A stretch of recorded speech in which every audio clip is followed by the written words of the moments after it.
한중일 삼국 중에서도 힘의 대전환 위상이 달라지고 있는데 어떻게 되는지 한번 보도록 하자는 것이죠. 먼저 중국입니다. 중국 첩첩산중 외하내빈이라고 써놨는데요. 중국 지도를 보십시오. 우리 서울, 부산, 인천 이런 식으로 지방자치단체에 중국 지방자치단체가 30개가 넘습니다. 그리고 웬만한 지방자치단체는요, 우리 전체 한반도보다 더 크기도 하고 가장 작은, 중국에서 가장 작은 절강성 같은 경우는요, 한반도보다 조금 높고 인구도 우리보다 훨씬 5천만 명보다 훨씬 더 많습니다. 하나의 성정부가요. 근데 전체 한반도보다 훨씬 인구도 많고 영토도 큰 그런 지방자치단체, 우리도 전라도 말하고 경상도 말 많이 다르고 또 제주도 말, 지금은 언론 커뮤니케이션이 많이 발달돼 가지고 웬만큼 다 알아듣지만 어르신들이 얘기하다 보면 잘 못 알아듣기도 하지 않습니까? 중국은 정말 외국어라니까요. 각 지방마다 갖고 있는 것이. 그리고 관습과 문화도 정말 너무 많이 달라요. 하나의 중국으로 될 수가 없는 거예요. 그걸 갖다가 중국이라는 공산당이라는 하나의 큰 힘이 딱 눌러갖고 우리는 하나의 중국이야, 하나의 안정된 가장 큰 중국이야, 가장 큰 나라로 가는 것이, 인구가 가장 많고 가장 그 큰 나라로 가는 것이 모두에게 좋은 것이잖아, 이런 식으로 끌고 가는 것이 중국이죠. 남들이 보면 부럽기도 합니다만, 여러분들, 저는 중국을 갖다가 저 스모 선수에 비교는 하고 합니다. 스모 선수 저 큰 이 덩치를 누가 건드립니까? 하지만 스모 선수들 단명합니다. 왜 그럽니까? 스모 선수를 다른 말로 하면요, 초고도 비만증 환자라고 표현해도 무방하다는 생각이 듭니다. 초고도 비만증 환자들 왜 일찍 죽고 왜 위험합니까? 안에 얼마나 많은 복합 합병증이 있습니까? 당뇨병서부터 고혈압서부터 중국이 마찬가지입니다. 너무 이질적인 요소를 많이 갖고 있는 것을 하나의 물리적인 힘으로 딱 눌러갖고 우리는 하나의 중국이야, 너 그건 안 돼, 넌 이걸 따라, 너 그러면, 이런 식으로 하는 겁니다. 그런데 중앙의 힘이 약화가 되면은 꿈틀꿈틀 자기들만의 독자적인 색깔을 나타내려고 하고, 그러다 보면은 5, 16국처럼 되기도 하고 춘추 전국시대처럼 쫙 분열되지 않습니까? 중국 공산당 정부는 그것이 싫죠. 자기들이 수장이 되는 것은 전 세계에서 인구가 가장 많고 영토도 전 세계에서 세 번째로 큰 그 큰 나라의 국가 원수가 되고 최고 지도자가 되는 것이 좋지, 상하이 공화국이나 북경 공화국이라든가 광저우 공화국 이렇게 나뉜 것에 수장이 되는 건 싫지 않습니까? 그러니까 중국은 하나로 가기가 쉽지 않지만 이 강한 물리력을 통해서 하나로 가고, 또 하나로 결집되게 크게 가니까 국제사회에서 중국을 두려워하기도 하고, 두려워하니까 중국 인민들도 그걸 동조하면서 가고 있는 것이죠. 하지만 너무도 이질적인 요소가 많기 때문에 앞으로 가면 갈수록 계속해서 새로운 난제가 나옵니다. 2019년에 새롭게 미중 패권 전쟁이라든가 홍콩 문제라든가 대만 문제라든가 그다음에 2020년대 그 코로나 문제라든가 계속해서 하나하나 쉽지 않은 문제가 첩첩산중이 드러나고 있는 것. 그래서 제가 자연사할 때까지 중국이 원만하게 하나로 잘 나가기는 정말 쉽지 않다. 저는 그래서 중국을 마음의 여유를 가지고 대하고 있거든요. 이 덩치 크고 힘 있는 것 같지만 사실은 외화내빈이고 위험한, 그것이 저는 중국이라고 생각합니다. 가야 할 길이 멀고도 험합니다. 네. 자, 그럼 이 중국은 남북한을 및 일본을 어떻게 바라보는가? 먼저 야옹 고양이인지 개인지 저것이 일본인 겁니다. 복수할 거야. 일본 중국에 대해서 나쁜 짓 했지 않습니까? 대륙을 침략했습니다. 그럼에도 불구하고 반성하지 않고 적반하장으로 나오고 있지 않습니까? 중국이요, 일본을 엄청나게 싫어합니다. 단적인 거 하나만 얘기하면요, 중국어 중에서 국가 이름 앞에다가 한자로 작을 소자를 붙여서 부르는 나라가 딱 하나밖에 없어요. 예를 들면은 한국, 미국, 태국 이렇게 부르지 소한국, 소태국 이렇게 안 부르거든요. 하지만 일본 앞에다가는요, 비공식적인 거예요. 공식적으로는 일본이지만 사람들끼리 말하고 막 그럴 때는 소일본이라고 부르거든요. 쓰고 말하는 것은 샤오르번 그런데 국가 이름 앞에다가 작을 숫자를 붙이는 건 그만큼 경멸하고 천시하고 하찮은 대접을 하는, 하대하는 그것이거든요. 이것만 봐도 알 수 있습니다. 이럴 정도로 일본을 싫어해요. 뿌리 깊습니다. 하지만 지금은 중국과 일본의 국력이 아직까지 큰 차이가 많이 나지 않기 때문에 칼날을 감추는 것이죠. 도광량이라는 것이 그겁니다. 손톱 발톱을 감추고 힘을 더 키우는 겁니다. 국력 차이가 훨씬 더 많이 나면 그때 가서 어떻게 처리해도 된다는 것. 그러니 또 일본은 그 중국이 무서우니까 계속해서 미국에 달라붙어 가지고 한중일 3국은 특히 중국과 일본은 계속해서 다른 길을 가는 형국인 것이죠. 그 다음에 중국은 북한에 대해서는 계륵, 닭갈비 먹을 거 별로 없지 않습니까?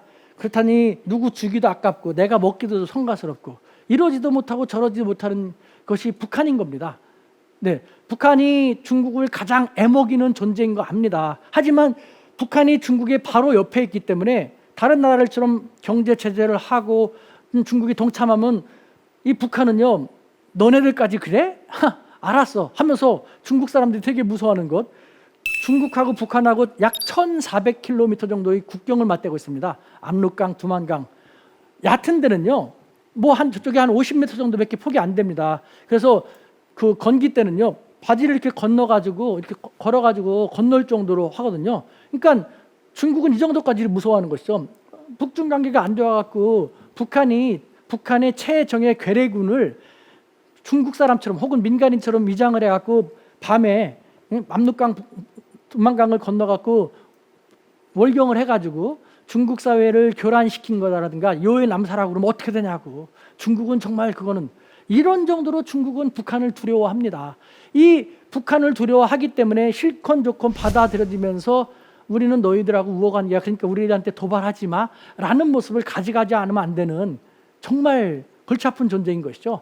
반면에 우리 대한민국 공작이 지금 깃을 폈는데, 공작이 깃을 피는 것은요, 구애의 동작이라고 합니다. 중국은 우리 대한민국에게 짝사랑이라고 말할 수 저는 짝사랑이라고도 말할 수 있다는 생각이 듭니다. 이 북한에 대해서 한국과 중국 두 나라가 직접적으로 피해를 입을 나라이기 때문에 공동 대처를 하자. 북한에 대해서 우리는 공동 운명이지 않냐라는 측면에서 구애를 하고 싶고요. 자, 한중일 힘의 대전환. 자, 지금은 일본은 어떤 상황인지 한번 볼까요? 일본은 죄와 벌, 2차 대전이라는 끔찍한 죄를 저질렀습니다. 그럼에도 불구하고 반성하지 않고 있죠. 그러니까 한국도 중국도 이웃나라니까 본래 반성을 하고 확실히 하면은 독일을 유럽 국가들이 받아들여주는 것처럼 우리도 그렇게 할 관대함이 있지 않습니까? 그런데 반대로 가고 있지 않습니까? 계속해서 화를 자초하고 있는 것이죠. 자업자득입니다. 저 아베 총리 보십시오. 참 얼마나 나쁜 사람입니까? 군사 그 열병식 때 많은 전투기가 있었습니다만 일부러 731이라고 써있는 전투기에 탑승해갖고 이러고 있습니다. 무슨 의미입니까? 731. 여러분들 731 부대 알죠? 2차 대전 때 하얼빈에서 무고한 중국인들을, 외국인들을 상대로 세균전, 세균실험, 화학실험에 얼마나 많은 사람이 죽었습니까? 그걸 갖다가 중국인들 보라고 일부러 도발하고 있습니다. 저렇게 도발함으로써 중국이나 한국에 발끈해갖고 반일하면은요, 자기들이 바라는 것이죠. 그럼 일본 우익들이 더 뭉칩니다. 한국과 중국이 우리를 또 못 살게 하고 우리를 협박한다. 아, 우리는 뭉쳐야 돼. 우리는 우파를 지향하는 정치권한테 힘을 줘야 돼. 아베라든가 일본의 고위 우파 정치인들은요, 외국에 대해서 사과할 뿐만 아니라 결국은요, 대역죄인을 저지르는 겁니다. 일본이라는 국가와 일본 국민들에게 대해서 참 답이 없는 상태입니다. 그 일본 지금 한국과 중국이 버겁습니다. 1980년대만 하더라도 옛날이요. 중국이요, 80년대 개혁 개방을 하면서 고속 성장할 수 있었던 가장 고마운 존재는 사실은 일본입니다. 일본이 1980년대하고 90년대는요, 중국이 전 세계에서 ODA 정부 개발 자금으로 협조받은 나라 중에서 일본이 가장 많은 협조를 해줬고 공적 기여를 해줬거든요. 그래서 일본 덕에 발전한 것이 맞습니다. 하지만 그 중국, 자기가 도와줬던 중국이 2010년에 G2, 일본이 G2였는데 중국이 G3가 되고 일본은 G2로 물렀습니다. 그래서 충격을 받았죠. 그런데 이제는 대한민국입니다. 대한민국 1960년대만 하더라도요, 한국과 일본의 경제 국력 차이는 30배 정도가 났었습니다. 근데 대한민국 열심히 노력하고 지금은 일본의 3분의 2까지 따라왔거든요. 일본은 겁날 수밖에 없습니다. 중국한테도 뒤통수 당한 게 아니라 추격당했고, 지금 한국한테도 이렇게 되면 어떠냐라는. 그래서 여러분들 보십시오. 일본 사회에서 점점 혐한이라든가 반한 서적 같은 것, 혐한론, 반한론이 강해지고 있지 않습니까? 무시하십시오. 그건 뭘 얘기하는지 아십니까? 이면을 보면요, 한국이 그만큼 신경 쓰이는 존재다. 한국이 그만큼 잘하고 있다는 것을, 우리가 잘하고 있다는 것을 반증하는 겁니다. 과거 1990년대 제가 일본 유학 갔을 때 그런 거 거의 없었어요. 근데 점점점 왜 많이 나옵니까? 한국이 무시 못할 존재로서 잘못하면 한국한테 또 역전당하겠나라는 것이거든요. 이것조차도 잘못 나가는 거 아닙니까? 한국이 잘 나가면요, 저라면 그럴 겁니다. 제대로 된 정치인이라면, 전문가라면은 한국이 우리보다 이렇게 약했는데 이렇게 잘 나가고 있어. 이런 면이 있어서 그렇구나. 꼼꼼하게 분석했고, 우리 일본은 상대적으로 이런 것이 약하니까 한국의 이런 점을 벤치마킹하면 우리 발전에도 도움이 될 거야. 이렇게 긍정적으로 연구하고 탐구하고 분석해야 되는데, 그냥 혀만 반환해서 국민들을 한국에 손가락질하고 국민들을 더 이상하게 몰고 가려고만 하고 있으니 일본의 미래가 있습니까? 없다니까요. 이웃나라로서 일본은 참 안타깝습니다. 자, 한중일 힘의 대전환. 우리 대한민국은 어떨까요? 어리둥절. 왜 어리둥절이냐? 자, 2019년 다시 얘기합니다만 수출 규제 당시 우리는 정말 많이 위축됐었습니다. 일본에 우리가 과연 일본으로부터 보복을 받으면 우리는 어떻게 될 것인가, 정말 많이 힘들 거라고 생각했지 않습니까? 하지만 1년이 지난 시점에 일본 경제가 더 타격을 많이 받았죠. 우리는 오히려 기술 자립도를 더 많이 높이고 경제적으로도 우리는 그렇게 큰 타격은 안 받았지 않습니까? 어리둥절한 겁니다. 에? 우리한테 그렇게까지 많이 도움을 주고 그렇게 컸던 나라 일본인데, 그 일본한테 우리는 별로 아프지 않고 일본이 더 힘들어하네. 이게 어떻게 되는 거야? 어리둥절. 우리가 우리를 그만큼 몰랐다는 겁니다. 다시 말하지만 그 다음에 이어진 코로나19에 대해서 우리가 국제사회에 더 잘 뻗어나갈 수 있는, 국격이 그만큼 함양될 수 있는 또 다른 계기가 될 것이다 라고 했습니다. 정말 그렇게 됐지 않습니까? 우리는 전도유항합니다. 우리는 도약할 수 있습니다. 우리는 콘돔 전파할 수 있습니다. 단 알아야 할 수 있지 않습니까? 내가 아직도 초등학생인데, 내가 아직도 무서운 나라들한테 둘러싸여 내가 뭘 하겠어? 정치 대학생이 돼갖고 청년이 돼갖고 열심히 운동해갖고 몸은 이렇게 큰 체격이 되었는데도 내 머리는 아직도 유치원생인 겁니다. 우리가 열심히 노력해갖고 남들한테 도움받은 것도 아니고 우리가 열심히 노력해서 이렇게 성장했는데 아직도 우리 스스로를 깨닫지 못하게 한다는 거. 그래서 우리는 전도 유망하고 깨닫기만 하면은, 그래서 제대로 노력하기만 하면은 남들과 달리 탁탁탁탁 더 성장할 수 있는데 그러지 못하고 있다는 것이 저는 너무도 안타깝다는 것이죠. 여러분들, 그 안중근 의사 한번 사진을 잘 보십시오. 코시염이라고 많이 우리가 알고 있었지 않습니까? 사실은 그게 아니었습니다. AI 기술이 발전을 하면서 컬러로 이렇게 볼 수 있게 되면서 자세히 보면요, 빨갛지 않습니까? 검붉지 않습니까? 불로 고문받은 흔적입니다. 불행한 역사가 다시 반복되게 하면 안 되지 않습니까?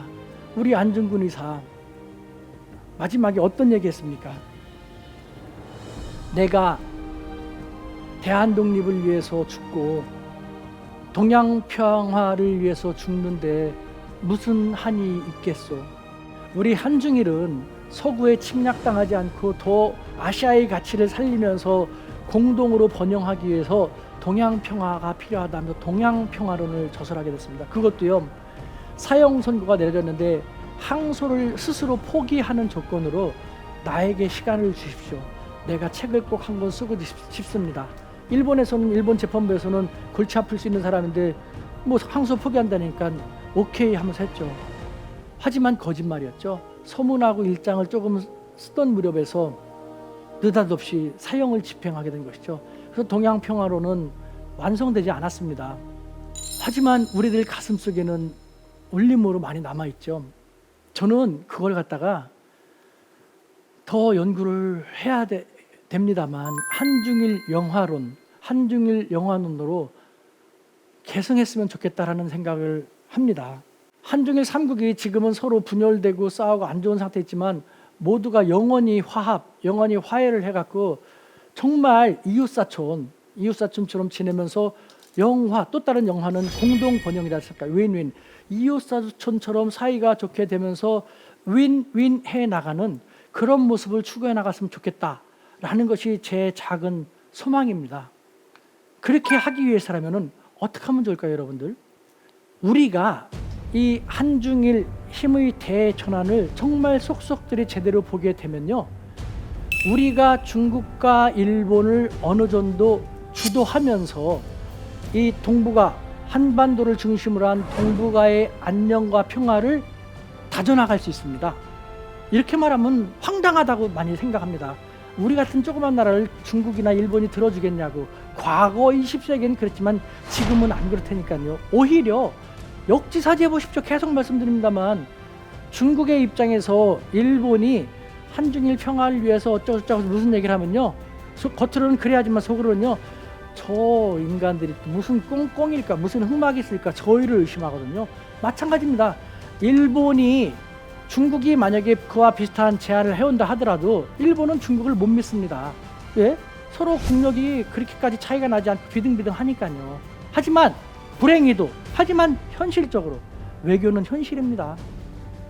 우리 대한민국은 분단되었고, 또 대한민국은 현실적으로 중국과 일본보다는 국력이 다소 열세 있습니다. 종합 국력이. 그래서 우리 말을 들어줄까라고 생각하지만 제 생각은 다르다는 것이죠. 그렇기 때문에 우리가 사심없이 정말 동북아 평화를 위해서 우리가 이렇게 하자라고 제안을 한다면요, 중국도 일본도 우리를 가지고 그렇게까지 저희를 의심하고 또 우리를 그렇게까지 경계하지 않을 거거든요.